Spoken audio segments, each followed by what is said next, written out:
want to shoot the video, just want to play that stuff loud, might as well just turn it off, because that's the last song, I believe, on side 2. Could be wrong about that. So what recommendation, what album am I showing you today? Look at this. Monstrosity. The Handsome Beast. Bestiality. Please do not feed the animals. He's not listening. He seems to be hugging this pig, and he may even feed him. This is on Heavy Metal Records. This is very early. Gosh, what is the year on here? Is it printed?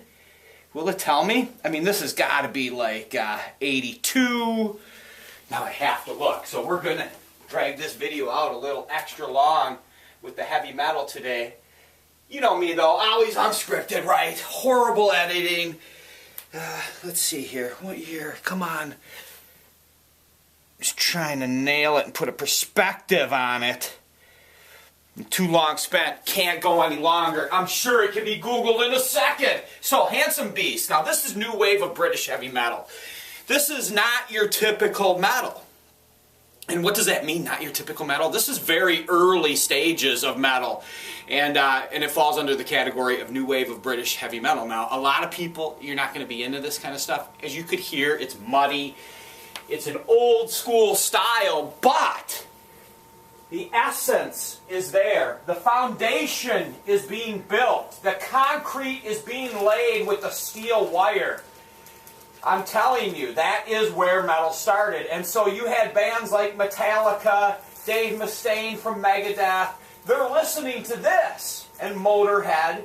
And then Venom and Merciful Fate. They're hearing that stuff. And that's where the very roots of metal, the real heavy, brutal shit that we love, that's the foundation of where it began. Now, how often will I listen to that album? I think I've listened to it maybe twice. And I've owned it, gosh, I would have to bet, since about 2011, if not even a little longer. It's a treat for the collection, just the cover alone. I mean, right? You set that in front of your stack of vinyl, and it just looks hard. And you say, well, Mike, why are we buying things to look hard? It is hard. If you heard that riff, that shit's coming down. That's very early. That's cool stuff. And it's 3 guys. I think it's a 3-piece. I have to look again. Could be wrong. But whatever. That being said, it's Friday, it's early morning, it's probably about 8:30 a.m. I have not checked, so I do not know specifically, but roughly between 8 and 9 a.m. And right now I'm laying the groundwork as to what I'm going to do today. I'm trying to set up to buy a World War I helmet. I'm trying very, very much to meet up with this guy. I've also touched base with another guy that has a German helmet that lives in Wisconsin, and so he's going to meet me, but it's just, you know, schedules are everything. It's very difficult to align these things, so patience is the essence.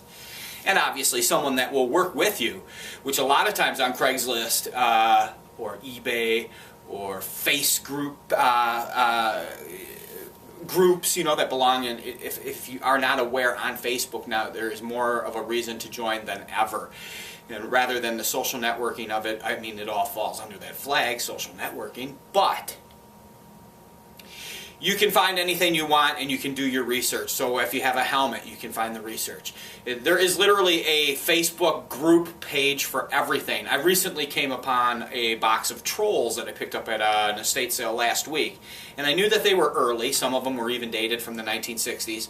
So I immediately went to Facebook, you know, vintage trolls, boom. 2 big groups.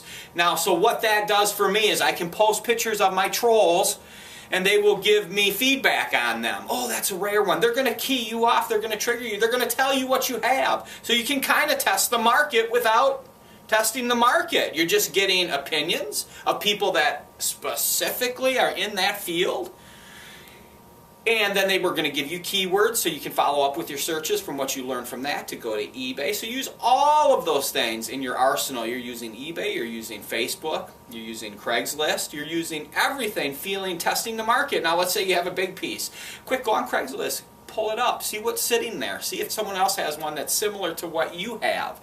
And what price do they have on it? Then also go to eBay, even on a big piece of furniture, because people do sell that. They do a local pickup only, and some people actually even ship giant stuff.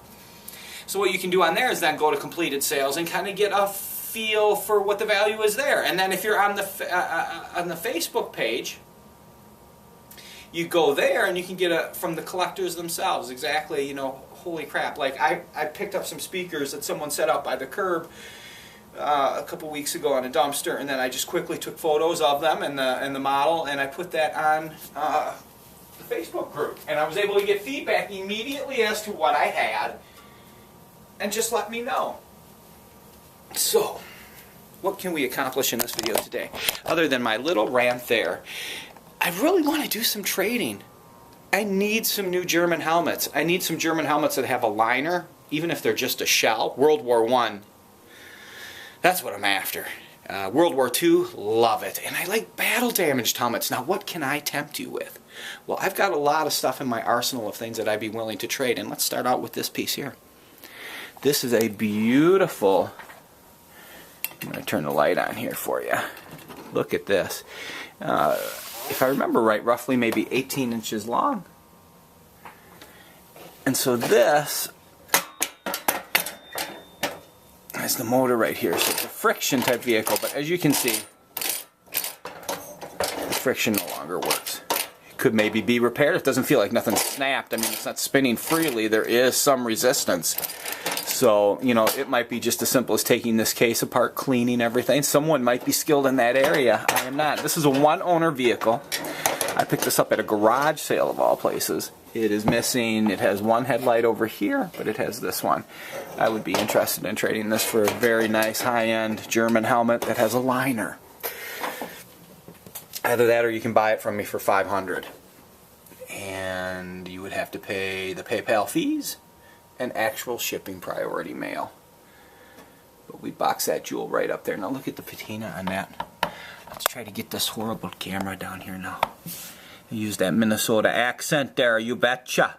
Now look at that patina. You can see the green coming through on that, or rust. It's a real beauty. I've never cleaned it. Gosh, I don't know how many years I've had it now. I would bet I picked this up maybe... It's got all its fenders, right? It's really a nice piece. I've had it for a few years now, so I've had my time with it to enjoy it, and I'm just really more into the German helmets. But this is, look at the patina on that. That isn't real. I hate to keep using that word, but that really just sums it up, basically, and I think we all kind of know basically what we're trying to get at when we use it, saying the word patina. Now, is that toy marked? No, but I've done some research on it before, and it's easy. It actually is a certain brand. And yes, it's a pretty high-end price I'm asking for it, but it's one of a kind. I picked it, and it can go from my collection to yours. So I would consider trading that for a German helmet, World War I, with a liner, relatively a large size. Or I'd look at anything you got.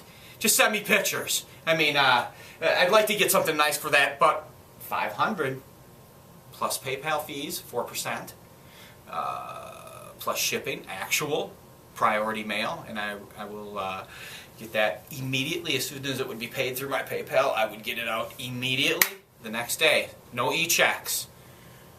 Cannot stand e-checks. E-checks will have you waiting for 10 to 14 days. Ridiculous. Used to be when you would transfer any money from the bank to PayPal, it would take 3 to 5 days tops.